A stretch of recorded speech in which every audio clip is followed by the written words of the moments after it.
ఎన్టీఆర్ పేరు తలుచుకుంటే చాలు నరాల్లో ఉత్తేజం వస్తుంది.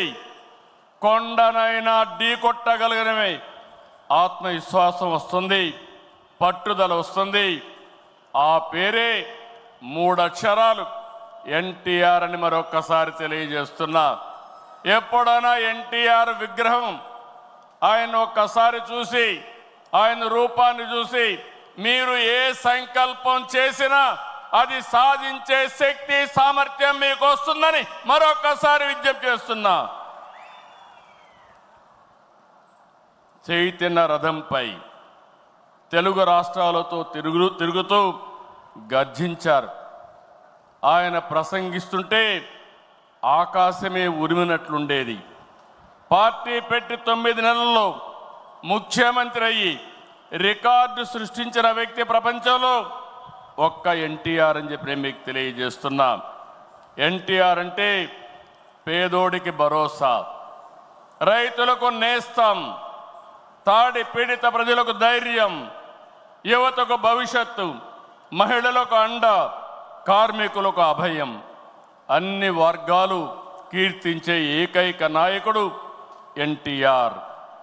తనను వెండితెర విలవేల్పును చేసిన తెలుగు ప్రజల రుణం తీర్చుకోవడానికి ఆయన రాజకీయాల్లోకి వచ్చారు. అందుకే ఎంత కష్టమైనా వెనుకడుగేయలేదు. 60 సంవత్సరాల్లో రాజకీయాల్లోకి వచ్చి చరిత్ర సృష్టించిన వ్యక్తి. ప్రజలపై నుండే ప్రేమాభిమానాలు, అవినీతి రాజకీయాల్ని కడిగి పారేయాలనే పట్టుదల ఆయన రాజకీయాల్లోకి తీసుకొచ్చింది.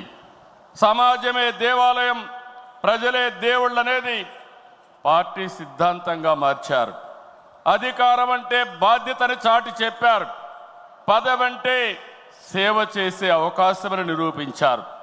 పాలకులంటే సేవకులని చెప్పి దేశ రాజకీయాల అర్థాన్నే మార్చిన ఏకైక నాయకుడు ఎన్టీ రామారావు. ఎన్టీఆర్ పార్టీ పెట్టి కూడు గూడు గుడ్డ తన విధానం అని చెప్పారు. పార్టీలో ఇల్లు, నాగలి, చక్రంతో తన ప్రాధాన్యతలు వివరించారు. 43 ఏళ్ళు ఎన్టీఆర్ రూపొందించిన పసుపు జెండా శాశ్వతంగా ఉంటుంది. తెలుగు జాతి ఉన్నంత వరకు ఎన్టీఆర్ గుర్తుంటారు. ఈ జెండా ప్రజలకు సేవ చేస్తుందని చెప్పి కూడా నేను మీకు తెలియజేస్తున్నా. పసుపు జెండా అంటే దేశ రాజకీయాల్లో కొత్త ఒరవడికి నాంది పలికిన జెండా, తెలుగువారి అభివృద్ధి పదాన నడిపించిన జెండా, తెలుగువారి ఆత్మగౌరవాన్ని చాటి చెప్పిన జెండా, తెలుగు ప్రజల్లో ఆత్మవిశ్వాసాన్ని నింపిన జెండా, ఆడబిడ్డలకు అండగా నిలిచిన జెండా, రైతన్నల కన్నీరు తుడిచిన వెన్నంటే ఉన్న జెండా, విజన్తో తెలుగు జాతికి విజయాన్నిచ్చిన జెండా, తెలుగు ప్రజల నమ్మకం, విశ్వాసం, భవిష్యత్తు, భరోసా తెలుగుదేశం జెండా. ఆ జెండా చూస్తూ ఉంటే ఎక్కడ లేని విశ్వాసం వస్తుంది. ఇది శాశ్వతంగా ప్రజలకు అండగా ఉంటుందని మరొక్కసారి ఎన్టీఆర్ సాక్షిగా మీ అందరికి విజ్ఞప్తి చేస్తున్నా.